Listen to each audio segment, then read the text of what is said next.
Wait for it. Wait for it. Wait for it. Wait for it. Wait for Is it. that a Chicagoan accent? That's the one I put on just to start off this way because I had saved something because I wanted Well, to tell hold you on, about it. because oddly enough, our new pope is the first American pope, and he's from Chicago. That is true. Yeah, Like he did it. he did it. Like, he's the first one from either North or South America. He was born in Chicago. He Yes. lived there until he was about what four or I so. didn't get a whole lot into his background as I, far as before his, ecumenical duties. yes, because his duties were in Peru. Yes, for quite a long time. So he was there so much over that diocese that he ended up getting dual citizenship, and he eventually rose to, well, obviously he rose to pope. Is he the first American pope? Yes, That is the title of my band's name. hell yeah, That's a good band's name now. First American Pope. That's a maybe good band name. be kind of like a swing band. Uh, yeah, I could see that. Yeah, Or Brian Setzery, like I that don't know what that means. big band, like big band Yeah, yeah, rock, like Brian Setzer Orchestra. yeah, You know what I'm talking yeah. about? I think so. Uh, Jump, Jive, and Wail and all that. Yeah, yeah. Yeah, or Cherry Poppin' Daddies from the early 2000s. That I don't know. Zoot Suit Riot, Riot, throw back a bottle of beer. Zoot. Okay, yeah, yeah. It's those pinstriped, really sharp suits they used to wear. They were called zoot suits. I know what a zoot suit is. Yeah, Zoot Suit Riot. That's Cherry Poppin' Daddies was the name of that band. I did not know that. Yeah, that's a one of those situations to where they're sitting around with a bunch of friends like, hey, nah, man, they were talking some shit. You know, they were talking some shit, and they were just talking about being just a bunch of Cherry Poppin' Daddies or some shit. And they're like, oh, that's a good band name. Yep. Oh, cool. Well, I will say that the conclave this year, was one of the shorter conclaves, because I've been digging into a lot of the election process of the Pope, and I find it to be very interesting. The last one took a lot longer. The last one was, I don't remember, honestly. The longest conclave ever was 3 years. Wait, Yeah, were they holed up in there for 3 years making decisions? not that place, but another place, because this is back in like 1200s. Yeah. Because the election process for the Pope is over 800 years old. Yeah.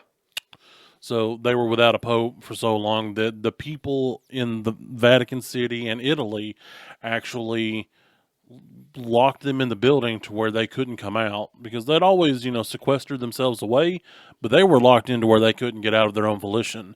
Then they ripped the roof off of the building to expose them to the elements, and they said, none of you are getting out of here until we get a Pope. They take that Christian magic real damn They serious. do. Wait, this was in like the 1200s? Yes. Oh, okay. Well, Yes. then that makes sense because there was no there was. I've had some weird conversations recently with folks correlating past science as what they considered magic, Yeah. and I kind of figure that would be around in that same time frame to where there is that skewed line of what if their primitive sciences that they had back in those days, that what if it was actually magic? Well, I mean, I think any religion, technically, if you want to break it down, can come down to a form of magic or a form of witchcraft, be it Christianity. And I say that because I'm a Christian. You're a man of the cloth. I am a man of the cloth. I am an ordained Christian minister. But a spell is nothing more than a prayer. Mhm. It's the same things with different terms. And And then when you get into Catholicism, it gets even got more rites. so because they, RITE, rites of Catholicism. it's- They have programmed spells, pretty much for all these Yeah. different oh, they things you go. absolutely do. Like and like the priests will give you cleansing spells that you're supposed to do for whatever they feel deems worthy of diminishing those sins that you've done or washing away those sins. Oh, we'll do the Lord's Prayer 7 times and 5 Hail Marys. Yes. Like Well, not only that, it could be like, take holy water, dot it in so many places or dot it around so many spots in your house. Like, there are rituals that go into everything the Catholic Church does, be it, exorcism or whatever. It's Catholic Church gets real deep and kind of weird. It verges. It's on the line of the occult. honestly. Well, But Christian form. yeah, the cult and Christianity within itself are just a glove and an inside out glove.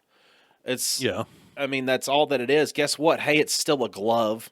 Yeah, pretty much. You turn it, Exactly. and and honestly too, throughout the years, like there's no telling what actual pagan rituals and actual pagan things that were going on during the times of like the Anglo-Saxons and everything, Yep. where they're having the Christianity wash over and wipe out all of the other competing I mean, gods that are. well, I mean, I have a little bit of a strange belief as far as like the other gods. I think that the other gods, like as far as like Zeus and all those, were actually the Nephilim mentioned in the Bible, the children of angels and men in Genesis. I like that. I like They that became theory. the mighty men of the time. So these stories became bigger and bigger and bigger, as stories do, a la telephone method. And these Nephilim were the other pantheons of deities, because the Bible, or God in the Bible, does say, "Have no other gods before me." If He says that, that means there's other gods. Correct? Because why else would He say that? That is 100% my talking Exactly. point I every mean, time. and you can make anything your deity. You can make anything your god. So these men who are larger proportionally, they might have some abilities that we as non-Nephilim don't have, and so it made them gods, little g, of the time. Yep. Not to mention, too, that there's an entire race of giants that kind of circulated from the same bloodline of the time that were supposedly existing all the way up until like the 1800s. Yeah. And history can be wiped out from that point, and you can pretty much forget everything that happened in that point because it's controlled. Like, Well, the Smithsonian, they have been known to cover up findings before. Like they have found giants in Montana and other places, and the Smithsonian seizes the bones and they lock them away in a vault or wherever the hell that they lock these things away. So the public Vatican, doesn't too. see them. Yeah, and the Vatican does it. They I want to know what's in the Vatican archives You even can- more so you than can- what's in the Smithsonian No, ones. I want to know the Vatican archives more than anything. Exactly, Like, because fuck the redacted files that they're Yeah. going to tease us with, and then they release literally everything all at once that they know we'll never be able to comb through. yeah, Like, Oh, yeah. you're never gonna get as good as going into the Vatican and walking by an actual levitating glowing orb. Yeah, well, not only that, it's 800 years of things that have been locked away in there. Can you imagine the amount of knowledge that could be locked away in a room that's existed for 800 years? Hell, stuff from just a couple of hundred years ago can be relative information as to what the direction of the world could be, but history writes, the victors write history. So I've been seeing a lot of stuff about this thing called the Tartarian Empire. Oh, yeah. And you look back at all these older maps from pre-1800s or into the middle of the 1800s, you've got Tartaria mentioned all over the eastern and parts of the western hemisphere. And they say like the people that are trying to talk about it nowadays are like, oh, don't be stupid, that's just what they used to refer to as Russia. That was like what the Russian people back in those days were. That was their name, was they were referred to as Tartarians. I'm like, no, they're not. That would have been the history of the Tartarians at that point, as opposed to just Tartaria being on a map. And they've got all these points that people kind of point out on stupid stuff, because I hate to get on TikTok holes, but sometimes I do, because that's what wormholes do to you, regardless of what part of the internet you're on. I mean, yeah. What they do. But I got to thinking with TikTok, because it showed me this video of kind of like not really video, but like footage of different things, like different places, and like splicing them in there. What is it called? Like a montage or a collage, or I can't remember what it's actually referred to. But when the pictures are coming and they're talking about stuff and it's showing Montage. Yeah, montage. But they've got talking about World's Fairs, and I'd never thought about this. Have you ever looked at like the pictures of the World's Fairs from the 1800s whenever they were having them? I don't think so. All over the world, they would have these fairs, and there are these grandiose structures, hundreds of feet tall. Yeah, yeah. I mean, some of them still exist today. Yeah, but I'm not talking about like the Sun Sphere in Knoxville kind of thing, because that thing was actually built. Right. Like that was a later in the like that was in the like in the 20th century World's Yeah. Fairs. Like the 1800s World's Fairs, they had sites that were so grandiose and so huge, like just larger than anything you would think about being constructed for the purposes of funsies. And they were demolishing them afterwards, Mhm. totally tearing down these monumental creations of science as well, because they had like giant glass chambers in some of them that were basically like a palace of glass chambers that when a harmonic frequency would hit the glass, it would send out waves of sound. And researching into Tartaria, it also deals with sound wave technology, including the giant massive bells that supposedly offered healing vibrations. Yeah. So- I mean, I'm a little bit more of a proponent of ancient astronaut theory as opposed to, you know, Tartaria. Well, that Which, I mean, in a lot of ways, they go hand in hand. well, they do They're go very hand in hand similar because things. that's what it has to deal with. Is just somebody that is a person that's not of a same person origin as us. Well, no, I'm not saying that. What I'm saying is that we, as a society, we're behind where we used to be before the time of the flood. Because, you know, in the beginning of the Bible, it talks about people living hundreds and, you know, Methuselah living almost to be 1,000 years. So can you imagine the knowledge that's lost when lifespans shorten? Mm-hmm. You know, so I'm not saying that necessarily they had internet and, you know, skyscrapers and things. It might have been, I think it was technology that's more advanced than what we have, but it looked different. No, I bet you they More had. advanced yet different technology. I bet you they could communicate over frequency waves. Yeah, I probably. bet you anything that's what all those standing stone formations ended up being. Like, Yeah, something. they're all over the world. They are. They're all over the world. You can't tell There's me even they're. some here in America. Yeah, we live just like 20, 30 miles from an actual spot in America, in Tennessee, called Standing Stone State Park. Yep. That's what's there. Like, they have to be for some point. Mm-hmm. And they are way older than anything that we know. Yep. Hell, even the people over in England living around Stonehenge forever. They're like, well, we don't know when it got here. Well, it's probably probably those druids. Well, it's Ireland, Oh, yeah. not England. I mean, it's the same island. It's on same. Look, hey. I know, country You line can't- boundaries. You can't like you co- can't it's tell like- an Irishman, oh, you're basically an Englishman. I That's how you get understand. your ass It's beat. like calling I watch Garen Noon. it's like calling an American a Mexican just because we share the same I continent. got you, Garen. I know that you watch us. I get it. I'm gonna stand up for you. Well, and you know, all these topics are actually spawned by our real topic that we're going to get into right after this musical break. See ya!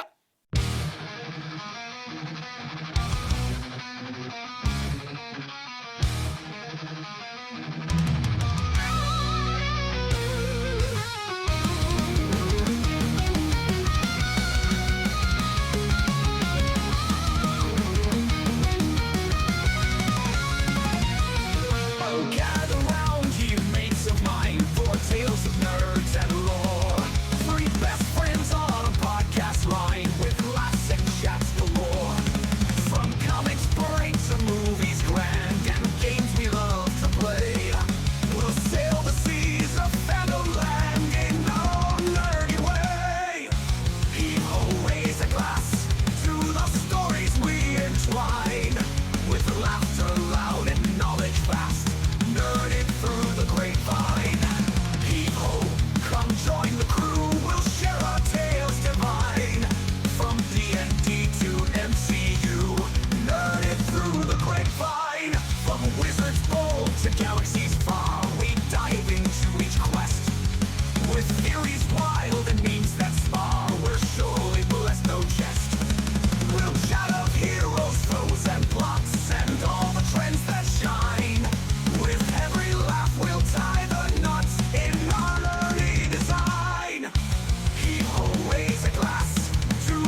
Hi, everyone.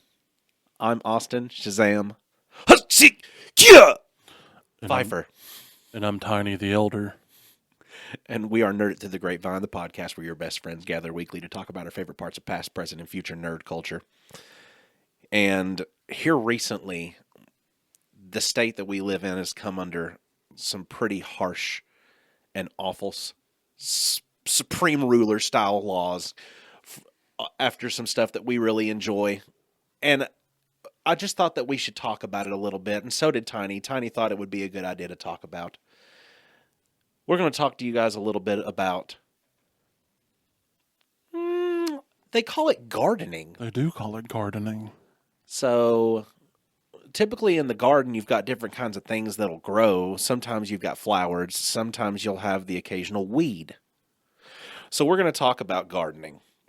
And actually, as far as nerd bits about gardening go, I had to do a little bit of diving on the internet to try to back up facts for some of the things that I had, maybe learned or maybe had heard about. Or thought you knew. Thought I knew, just because that's how garbly goop happens in my head.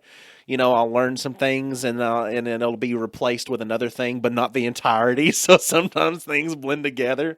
But dude, did you know that the world has been gardening as long as recorded history? Basically, like it is. I think it was Adam, Eve, hemp. I mean, yeah, pretty much. I mean, our country literally was founded on the back of hemp. Yeah, literally. If it wasn't for the hemp plant, we would not exist as a country. The original American flag was made with portions of hemp fiber.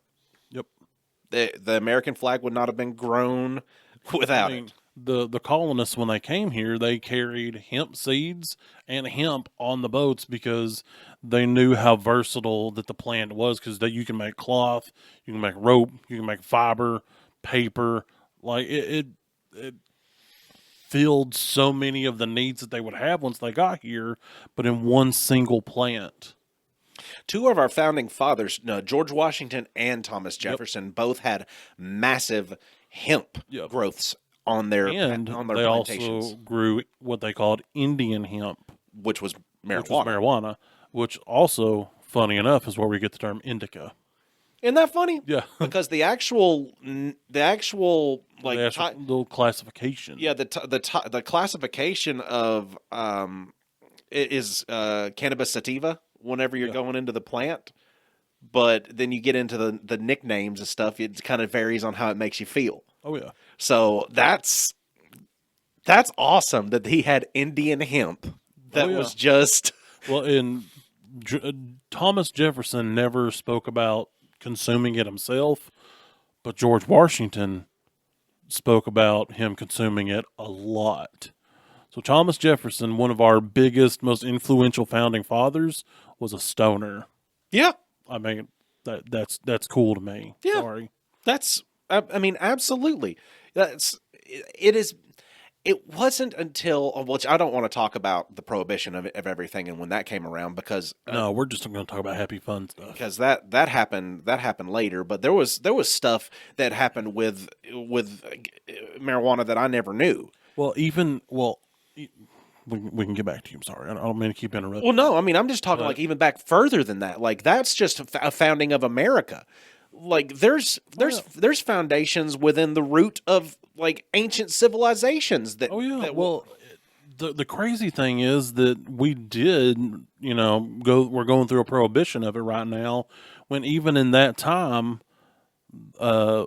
Jean Baptiste Lamarck wrote a book called The Anatomy of Melancholy that talked about how the hemp plant could help with depression, anxiety, just so many different mental conditions, and even inflammation.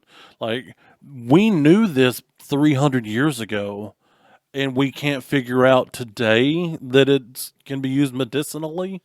Yeah, I mean it's not surprising, because you look and it happens for roughly every about 50 to 60 years. We pick a new enemy to call stupid. Can we just pick normal tobacco next? I know it's It's frustrating.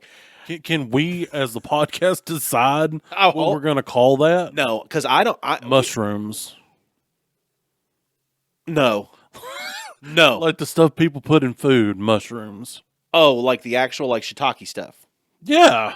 Oh, I didn't want to talk about the silly ones because I wasn't talking about the silly ones. because the silly I'm just ones saying, is a can that whole be the different- next enemy? the next enemy be Yeah, actual? the next thing we prohibit is the consumption of mushrooms. Yeah, actually, yes. Let's see just how passionate people are about their mushrooms. Yeah, See if they can find something better to go on their ham pizza. exactly. Oh, a ham pizza. Pineapple. Yeah, but a ham and mushrooms, that savory bit that's good. No, I hate mushrooms. Ham and mushroom pan pizza from Domino's. Ew. Back in ancient Who China, hurt you? me. Who hurt you that you put mushrooms on ham pizza? Ham and mushroom pizza, God. white sauce. Domino's pan. That has to taste like vomit. Anyway, back to It's delicious. what we were our topic that we were talking about. In ancient China, roughly about 2700 BC, That's more than 12 years ago. Emperor Shen Nung, who was the father of Chinese medicine, listed cannabis in his Pharmacopoeia. It's what ancient Right, encyclopedias of medicine were Yeah. referred to as. I mean, it makes And sense. he had it down as a remedy for inflammation and rheumatism. In the year 2700 BC, Yeah, we can't figure it out today. we knew that hemp had prosperous parts to it for medicinal benefit, as well as at the time, along with ancient Egypt, using it for medicinal purposes, for relief during childbirth, as well as hemp for fibers in sails and in the making of boat parts. So it's a multifaceted purpose. If you're using the buds for pain relief, because CBD locked within them is going to provide you with anti-inflammation, but yet the fibers that are produced from the stalk aren't wasted because you can use them to make clothing. You can use them to make like textiles in general, just your sails, your ropes. It's insane that it's demonized just because they thought that a few jazz musicians were getting a little bit too jive. Right? Like we have a poster on my wall over here of the You propaganda. can see just a very small portion. And they even spell marijuana MARIHUANA. Marijuana. They do. It's right behind your head. Did you never notice? Oh, yeah, I have. They have a woman with dark black circles that look like raccoon eyes with her arms straight in the air, and she's a flapper because this movie was made in the 1930s. So and it says drug crazed abandon because they made people think you were going to kill somebody just because you were consuming it. So, let's see. There was I've got a bunch of listed ones on here that were just insane. The craziest one to me was actually getting into the biblical times usage of it and how many different usages that biblical times had for the hemp product, just in general. Not talking even like just marijuana because they had that, but I'm talking just hemp in general they would use for stuff. The marijuana is the one that's actually kind of debated a lot, because there is a difference between your hemp and your actual marijuana. I But mean, they're cousins. but the there's Well, I mean, back in colonial times, they brought hemp, but then they grew what they called Indian hemp, which was marijuana. so what they have here is they use linguistic clues because it doesn't outright say it, but it's a debate that's going on using the linguistic clues. So the debate going on is debating something from Exodus 30:23 from the Hebrew Bible. They use words called the cannabosm. And cannabosm means that it is listed as an ingredient in the holy anointing oil God commanded Moses to prepare. Traditionally translated as calamus or sweet cane, some scholars and linguists suggest that cannabosm actually refers to cannabis because the words canna means reed or stalk, and bosom means aromatic or fragrant. Now, where did you say that was? What do you mean? Where did you say that was? From biblical times in Exodus 30:23. Yeah, that's what I'm asking. That part, the numbers. Yes. So they're talking about the reed or stalk of the plant, or the aromatic and fragrant part of the plant as well, with those two words combined together. So, an aromatic, sweet, fragrant stalk. That fits cannabis very well. Grows in tall stalks, has a very strong, sweet scent sometimes. So that was neat. But with that oil, it would potentially open them up to a more religious experience due to them having a psychoactive material within that anointing oil, then leaving people more prone to, experiencing it, because it was used in those religious ceremonies, and it's used in religious ceremonies all over the world, but in that same purpose, not because you see things, but because you receive things more. You're more open perceptively to things. So I would almost feel like that would be another reason why they'd want to shut it down. Like in the dark underworkings of things, like can't let them receive too much information of above. Can't let them be too spiritually connected. What if they want to question what we want to do? I can see that. Because everybody all over the world, like you could, like imagine if there was a substance on the planet to where you and God could communicate. Oh, yeah. Because, the whole part about communicating with a higher being... You got to be open to it. You have to be open to it. You have to slow down your mind and your spirit enough to be open to receive what he has for you. Mm-hmm. And so, in many ways, gardening has become part of my spiritual practice in that way, because it does slow me down when I'm studying my Bible and, communing with, God, that I feel I receive from him more just because it quiets my brain. And that works with several facets of it, especially if you have a brain that works too quickly for the rest of everything else happening. I don't know what the HDs are, but I got 80 of them. Kind of shit. High definition. Yeah. So, and this is the what if now. The what if is, if cannabosum indeed refers to cannabis, then its presence in anointing oil is significant, because this holy oil was used to anoint prophets, priests, and kings, symbolizing divine authority and presence. If cannabis was an ingredient, it implies a possible psychoactive or medicinal component to the spiritual rituals, perhaps heightening spiritual awareness and inducing trance-like states. This aligns with practices in other ancient cultures where psychoactive substances were used in religious rites. Not to mention as well that on the burnt sacraments, they did testing to find out what all was used within that. I guess it was after you burn something so many times, its genetic makeup can actually be preserved within its own ashes, kind of thing. I forget what they actually call that, but they were actually able to test some of the burned sacraments over in the Middle East around what they would have considered like the Holy of Holies. Yeah. And they found traces of hemp and marijuana along other herbs and other things. I've heard that the burning bush mentioned, that Moses. Yeah, Moses. Sorry. Yeah, you're good. My brain's foggy. Well, I wonder why. Right. That the burning bush was a cannabis plant. It wasn't just any old bush. It was that because of, like you're saying, the burnt offerings and things. That was the sign that this is God, and more so than if it would have been like a rose bush. I am so obsessed with the idea of the connection between marijuana or hemp and God with the human creation because of our endocannabinoid receptor system. Exactly. We have them. We have the same number of receptors in our system as there are numbers of cannabinoids within the plant. We have a use for what's going on inside of it. Otherwise, our body wouldn't be able to accept it. Exactly. Now, alcohol's a poison. Yeah, literally. That's the reason why it's an intoxicant to us, because you're putting something toxic into your body, you're getting a reaction. Yes.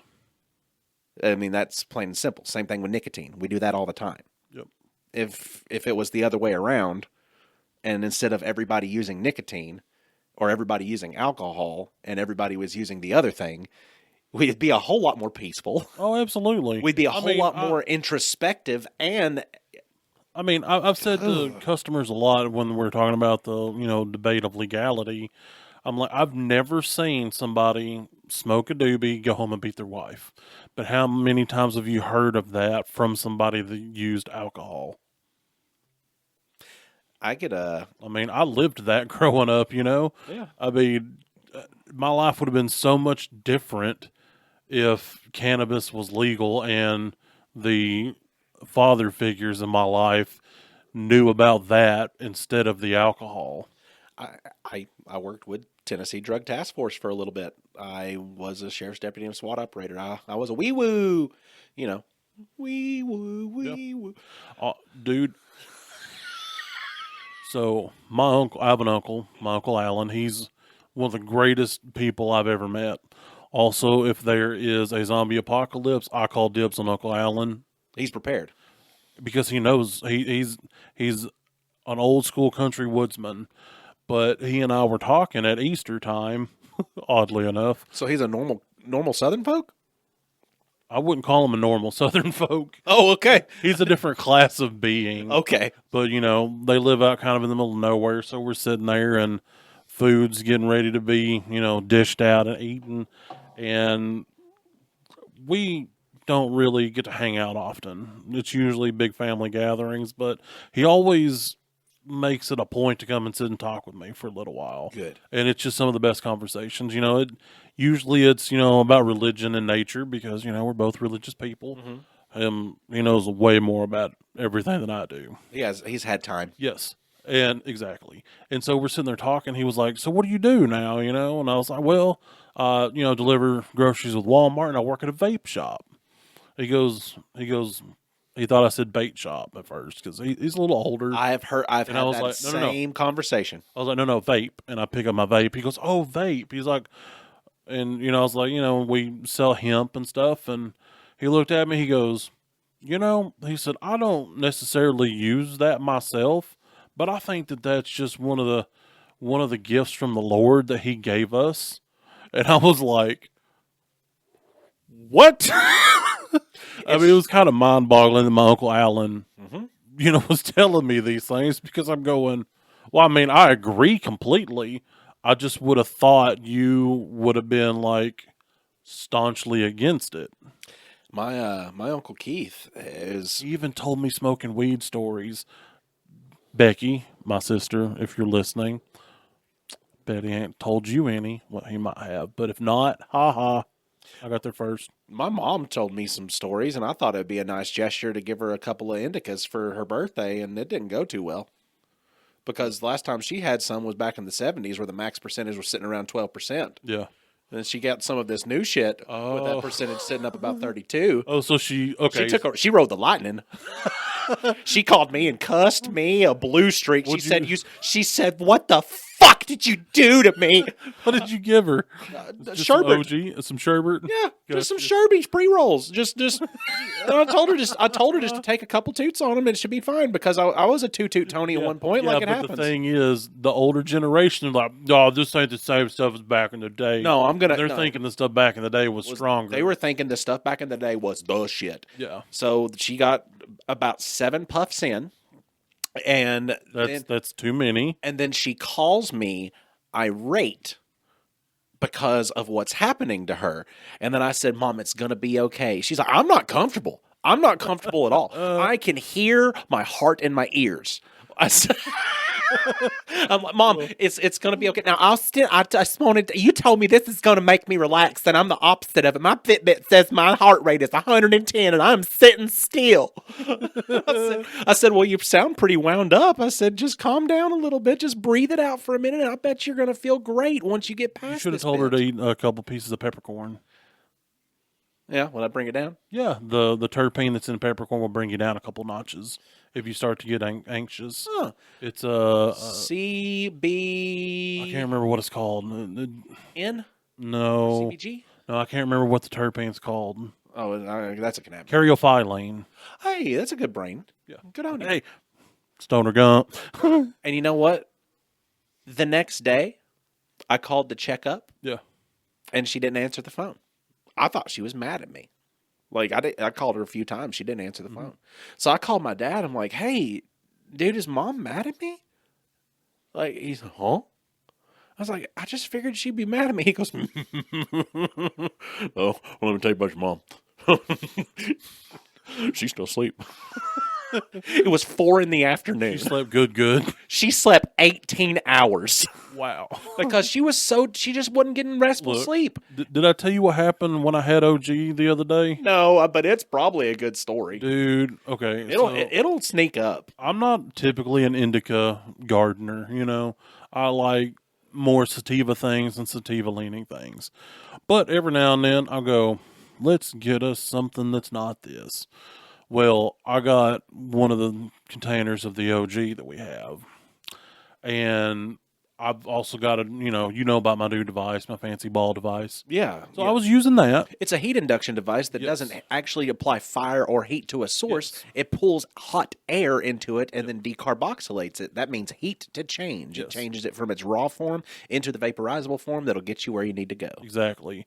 If you want to tell it to somebody real simply, I'm air frying my garden clippings. That's all it is. Yeah. So I've been using that a lot because I really like the taste that you get from it. Because like our Pineapple Express is It is very so fruity. So fruity. The first time that I tried it, I felt like I just straight up bit into a pineapple. Yeah. That's how juicy and fruity it tastes. Like people highly underestimate how flavorful terpenes can be and yeah. how beneficial they can be when they're not just roasted. Exactly, because most people just like when Light it up. yeah, they're like, oh, where's the simplicity of just the joint? Like, no, you don't understand. So anyway, I enjoy the flavors. No, you don't understand is 3/4 of my talking points in my Exactly. brain most of the time. Exactly. And so I've been consuming it that way quite a bit and more than typical because I really enjoy my new device. Anyway, so I did one dosage and I didn't feel anything because I've been so used to the other end of the spectrum. And I was like, well, maybe my tolerance just jumped. Sometimes it does that. Sometimes your tolerance will just jump a little. How long did you wait? Was it 15 minutes? No, It is the 15-minute rule. it was like immediate. That's how we always mess up. We don't wait, right? I love it when you don't wait. So, I That's cleaned it great. out and I put more in there and I did a second dosage. And then my body started thrumming and I went, oh. I have oversurfed myself. When I'm home, I'm not going anywhere. It doesn't matter. Yep. So I get stationed in my recliner in front of my computer and I started watching Power Rangers because that's been my nightly routine. And like I get 10 minutes into the episode and I jump up another little notch. And then Nola, my precious child dog, says, Dad, I need to go outside and potty. Outside is strange once you're inside stone. Yes. And I went, dang. Because I've got full-on body tingles. I feel like the snares on a drum while it's being played. That's what my body feels like, right? So I get up, I put on my night shirt and my Crocs, and I hook the dog up to the leash, and then we get outside. Now, my porch is one singular step from the ground. I get over to the edge of the porch, and I went, oh, fuck, I'm so high. Yeah. I'm like almost scared because I feel like I'm so high off the ground. Yeah. You zooted yourself into where depth perception Yes, wasn't a good thing anymore. exactly. So the dog's at the end of the leash, and I'm just like, go potty, and I'm not getting off this porch because it's a long way down. And then I end up putting one arm around one of the pillars on my porch so I don't fall. I'm probably not going to fall, but my brain is going, we're over a cliff. I don't want to fall down the cliff. And then the dog, I don't know how long I've been outside at this point. The dog's ready to go inside, if that tells you how long it is. Oh, that's for Nola. That's a minute. That's a long time. She's got energy. Yeah, exactly. And she's over there and she's bouncing on the door to go inside. And I'm both my arms wrapped around the post of the porch. And I was like, you're going to have to wait a minute. So Dad, after what? that, it's Dad, probably, what? yeah, we've probably been outside like an hour or better. You got trapped on your porch. I got trapped on my porch, hugging the post, and the dog's already peed, pooped, ready to go inside, and I'm at the edge of a cliff. So I'm standing on my front porch, and I can't move a bit. And then my dog gets angry, because they just took a shit. And now they want their money, but we Yeah. can't go inside. So Exactly. I'm just stuck on this porch, trying to stay alive. And Yeah. then they come over to the front porch. I mean, that's exactly Someone what it is. stepped up on my front porch. Well, see, I mean, for That's people. to the tune of R. Kelly's "Trapped in the Closet." In case nobody figured that out. Well, and the funny thing is, my dog, she gets special treats after she poops, and she's learned that is called money, because she's usually so amped up and excited for that post poop treat that one day I just thought it was really funny to say, oh, like she was mugging me or something. I'll get your money. I'll get your money. Oh God, I'll get you your money. So, So now she knows money. Now I say, you know, she poops. I'm like, let's go get your money. And she darts to the door. She's like, I know what money is. Let's dive a little bit back into the history of some stuff here, because I found I was doing some diving on the history of cannabis today just to try to figure out some good talking points on it, because there's a lot of stuff I don't know as well when it goes back into the past, because I don't know a lot about miscellaneous stuff that I wish I knew more about. But Greek bathhouses, didn't know much about Greek bathhouses, but the Scythians and the cannabis smoke baths were used by Herodotus in the 5th century BC. He was a Greek historian. He documented the Scythians using cannabis as a ritualistic steam bath, possibly one of the earliest recorded recreational cannabis uses. Huh. Recreationally using the steam baths to go in and lighten their moods and increase their virility. It's probably like the most intense hot box you've ever been a part of. Absolutely, because I mean they were also going to be burning other things along with it. I mean, because you have your incense style burnings to go along with the reefer burnings. Right.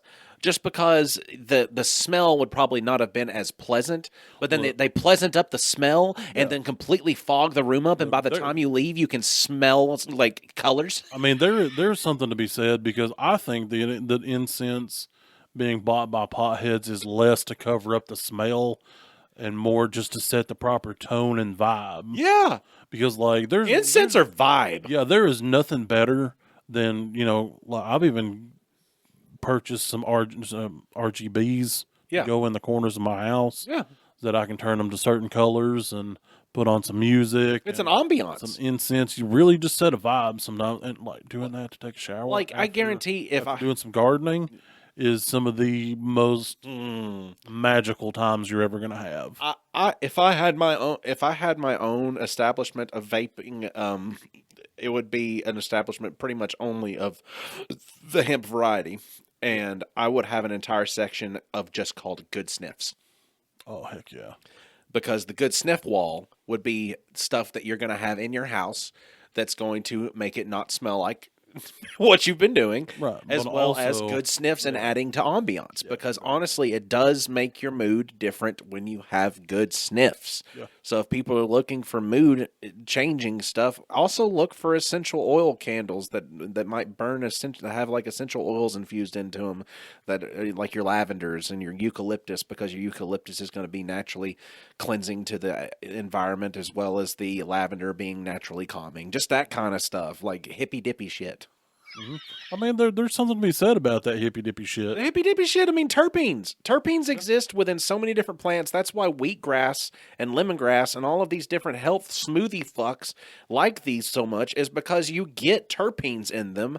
You just get them from a different plant than a cannabis terpene. Yep. They have similar effects, but they just don't come from a cannabis plant. So, In which it's just an alternate source. Victorian era British pharmacies had cannabis tinctures that were widely available in the UK and in the US for ailments like migraines and insomnia, sold over the counter. Mind you, this was also the time that they were putting morphine and meth inside of babies' teething shit. Like, Right. you had some snake oils back in those days, but as well, you had this kind of stuff. That's interesting. The Mexican Revolution. I did not know about this. I keep hitting my microphone. Stop it. I suck. I'm animated with my handies.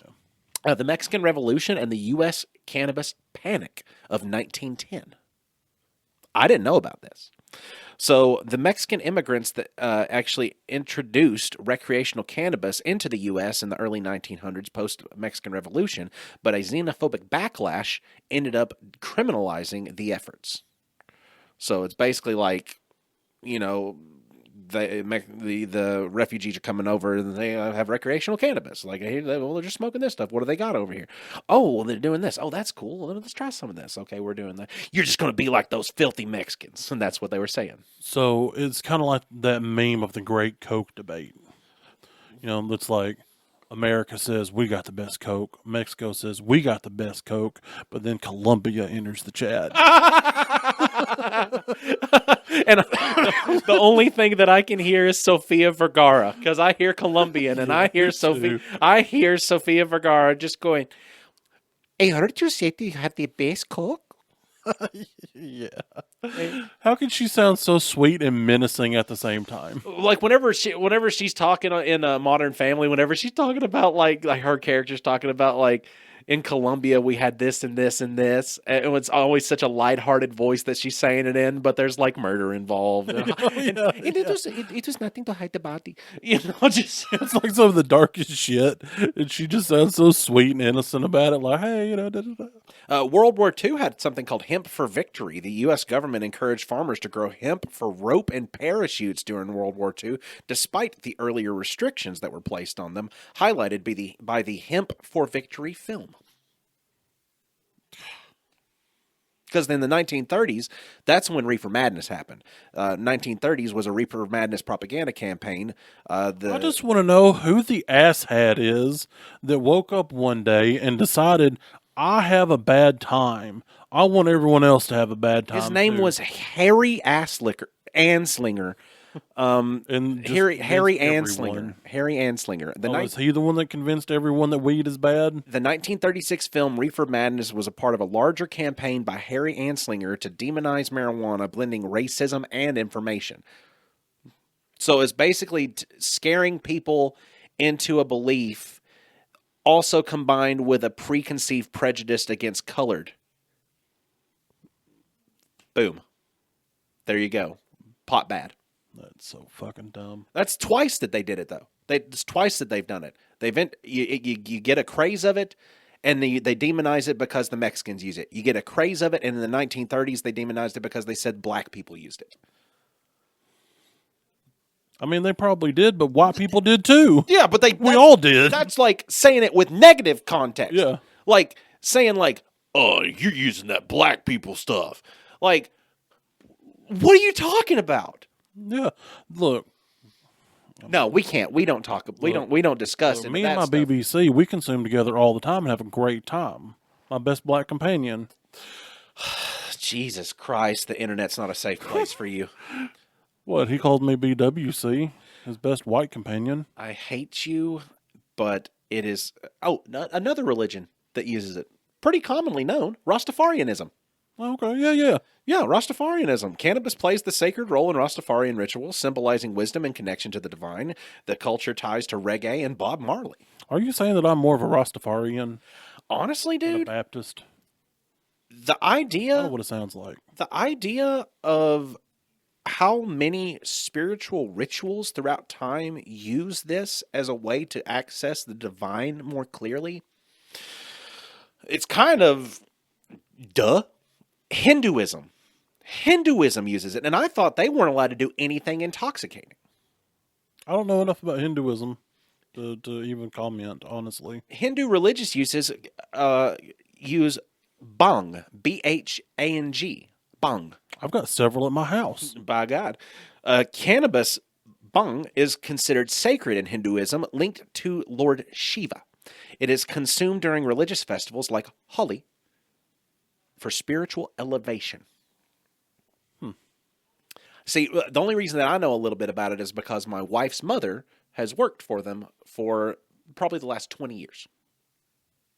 Makes sense. Yeah, she manages the gas station up in Spencer. Yeah. So The only one. no, there's multiple in Spencer, but if you say the gas station or you say Shell, it's been a Peacock for almost a decade. Oh, yeah. Well, And she'll still answer the phone sometimes. Go Spencer Shell. Well, I mean, just like Sparta, you know, we had the racetrack. It's also now a Peacock. Yeah, you mean Cat's Raceway?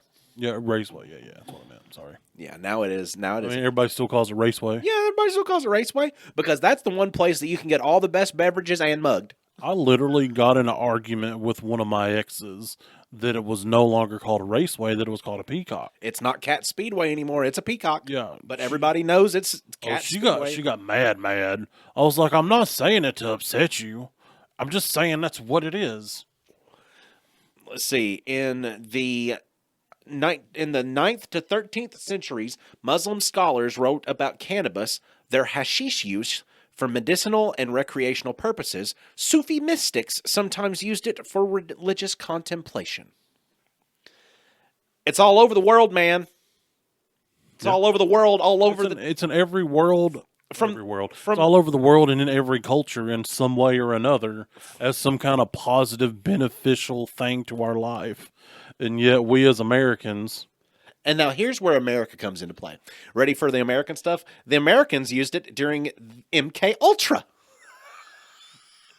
yeah, sounds about right. And they used it in MK Ultra in extremely high doses to see if they could produce unknown effects.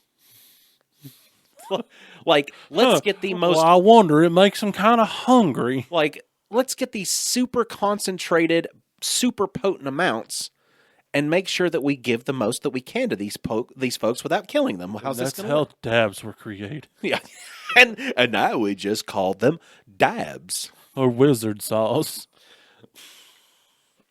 Let's see. And then they had the Nixon's war on drugs that he had launched. The Nixon administration strategically targeted marijuana to criminalize the black population, as well as having anti-war communities that commonly smoked pot.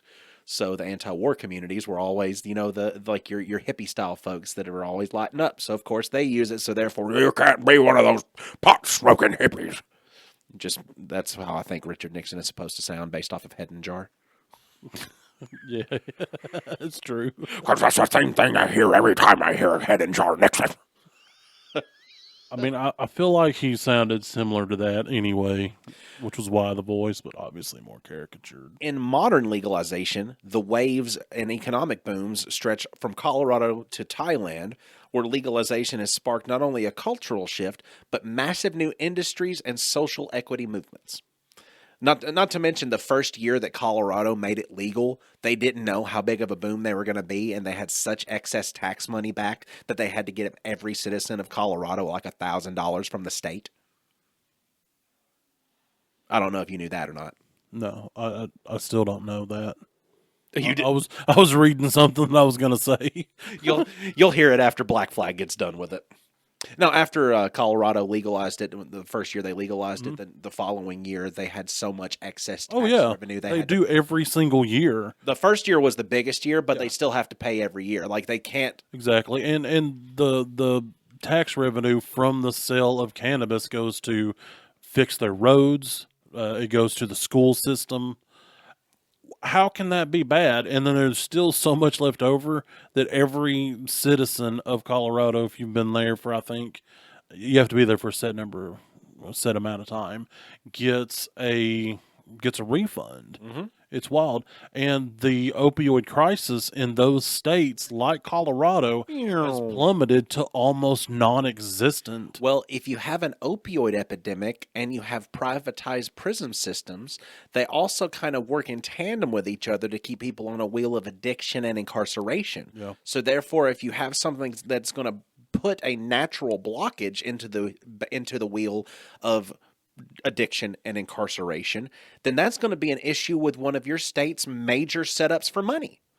Yeah. I wonder where that would be. Well, I mean, but the crazy thing is, like, the states where it is legal, they're making more money. That's so much money. That's going to worthy things than they were making without that, without selling cannabis. You can't. So they're literally losing out on so much money that could be going to help so many things, and in turn helping us as Americans by allowing us to use this natural God-given plant that our bodies were designed to use and utilize for so many different things. It really doesn't make any sense. Fuck you. Yeah, Tennessee's done a Not you listeners. Yeah, Viewer. Y'all are yeah, great. This is us talking to Tennessee government, right? Yeah, and federal government. Yeah, federal government's fucking stupid with it because at least Tennessee has it as a Schedule 6, which is a made-up schedule. Well, I mean, federally, it's been reclassified. It was a Schedule 1 for so long. Yes.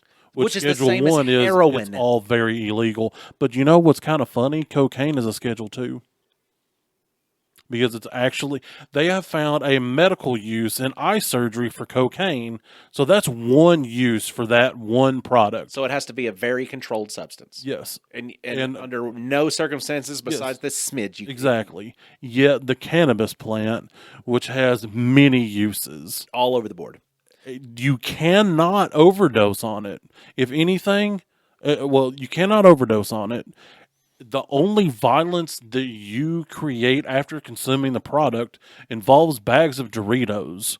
I will violently consume a bag of Doritos. Yeah. Or some other weird concoction. I thought about buying some gummies just to bring here because I passed a tin of gummies whenever I was picking up some snacks earlier today, and they were like some of those medium-sized gummy bears.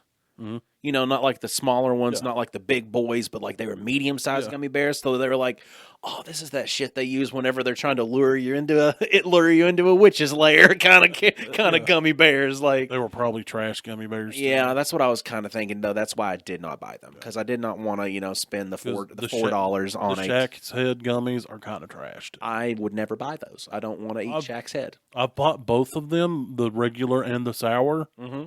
They're both kind of trash. But at the end of the day, gummies are a lot like sex. Even the bad gummies are still gummies. I guess that's true. I mean, unless they're the ones that I get that have the gel fit, like that are the better version of Gushers. Very farty. You're very farty over there. I don't know if any of those are picking up in the I mic. don't know, but you can see it on my face every time. Every time he does that, you need to do we need to do a fart counter? We need to do a fart counter on this video just for you. There's also been a registering of loss and rediscovery in religious tradition over centuries as religious traditions become more institutionalized and focused on orthodoxy. Many ancient practices, especially those involving psychoactive plants, were marginalized or forgotten. The original meanings of terms like cannabism may have been lost in translation and to the sands of time. Today, we are renewed archaeologically and linguistically, based off of analysis and scientific data, that possibly that cannabis played a role in biblical times being seriously reconsidered, and it's reshaping the understanding we have of the ancient religion. Yeah. So, it's just one of those things. God gave, if you look in the book, and the book says God gave man dominion over the seedling plants. Because I mean, he gave us dominion over the whole. I understand that, but they creation. specifically even state that the seedling plants Yes. were put there for us to have dominion over. They were there for us. They were there for us to have and make use of. What if hemp was in the garden? It absolutely was. Hemp was in that garden. It absolutely was. Hemp was in the garden.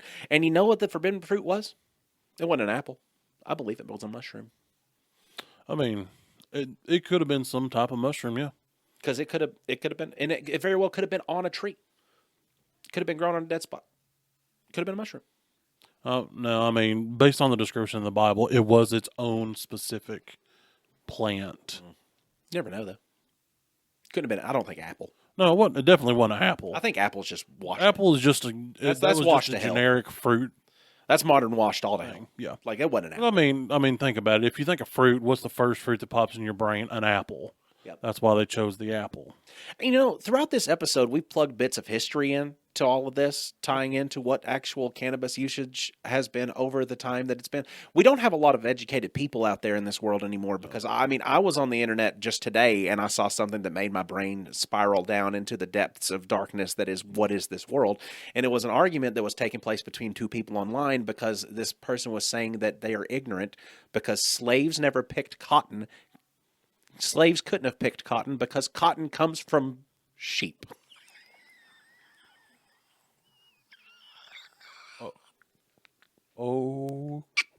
Okay. That's the same thing as like sharks having the smoothest skin. Yeah. Yeah. That's just the internet. The internet is not a place to go to test intelligence. It's also just histories of anything isn't a place to test anymore. I had a situation it's something I'll forever remember. I had 1776 pop up and I was feeling funny. So I thought 1776 was a person's total at the register. And I said to them, I was like, hey, a crucial war in American history was happening at that point. What do you think it was? Just a college student thought that they would, pretty quick. They said Vietnam.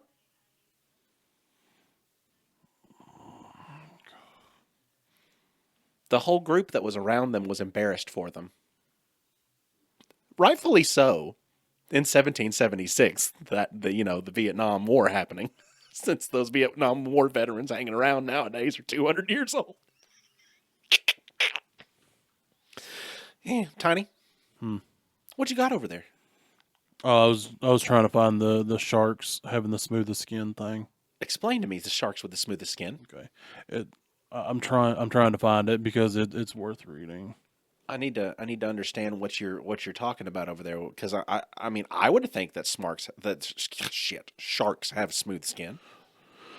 Well, if I can find it, it was a thing that happened on Reddit, but it's become a meme. That's just okay. All right, I think me that to Tiny has found what he was looking for on the internet here. I've not. I couldn't zoom in far enough. I'm still looking. He was trying to find sharks have the smoothest skin. Is that just a meme? It is a meme because sharks, in fact, do not have smooth skin. It was this funny like thread that happened on Reddit.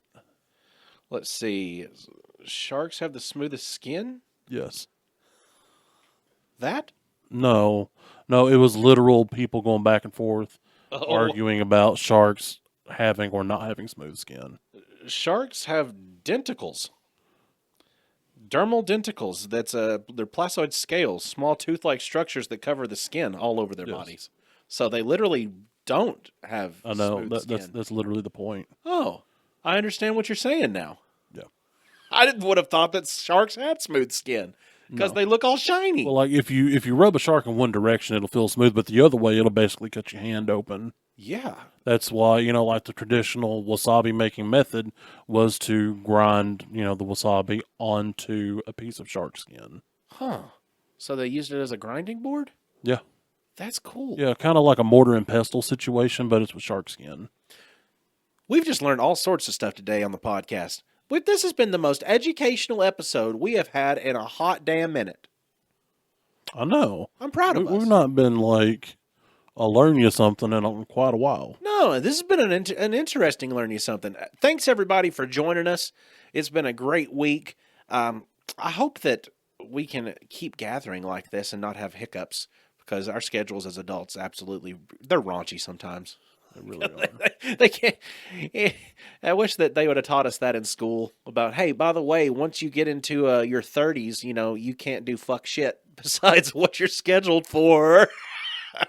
Oh, and I found it. Oh, well, let me see. Okay, it's a little bit long. Okay, it started with a cartoon. It's like I'm going into the big wetness, and it goes into the water, and it goes smooth. Lions are eating me. And somebody goes, well, as a veteran scuba instructor, I've touched dozens of sharks with my bare hands. Everyone had very rough skin, like medium sandpaper. So I said, there must be something wrong with your hands. Sharks are smooth. Oh, no. There must be something wrong with your hands. You also draw like a 5-year-old. Say it with me. Every shark is completely smooth no matter what angle you're touching it from. Your brain appears to be as primitive as your artistic skills. Do you have a fallback plan? Yeah, I'm going to dip my hands in the ocean and touch the smooth sharks. Why is your caveman who discovered sharks speaking English? I'm starting to doubt you do any research at all.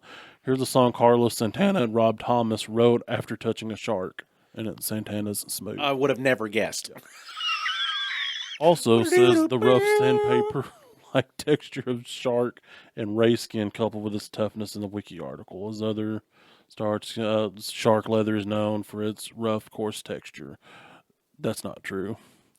I also have actual experience with real sharks. The bonus of being an Aussie, either way, I actually like the strip. I'm touching a shark right now, rubbing it every which way. No direction is off limits. It's smoother than the finest of silks. Oh my God. Branson, did you know shark skin is not actually smooth, but is in fact actually quite rough? Christ, it is my distinct pleasure to tell you that it's actually smooth as hell. Oh my God. Oh damn, I see. Sucks, but gotta admit when I'm wrong. That's big of you. If I was wrong, I would fess up immediately and not spend hours online saying I'm actually right at people. Sharks have very rough skin, like sandpaper. Not smooth. Funny strip, though. It's actually smooth like glossy paper. Not the ones I've seen. You saw them incorrectly. Sharksightinfo.com/skins. If I ever get a chance to pet a shark, I'm going to film it and I'm going to tell it I'm going to tell the camera immediately upon touching the animal. I'm going to say smooth Yeah. or rough. Right. I'm going to end the debate. It keeps going, but it gets even better. It's just everybody responding to the same guy, and they're just so upset that he's saying that sharks have smooth skin, and he's just like, "Nah, you're wrong. They do. It don't matter. Rub it however you want. I got the smoothest skin." All right, everybody, you heard it here first. It doesn't matter the texture of the skin. Just rub it however you want. Keep that. Do with it what you will. Have a great rest of your week. Thanks for joining us. Doses. So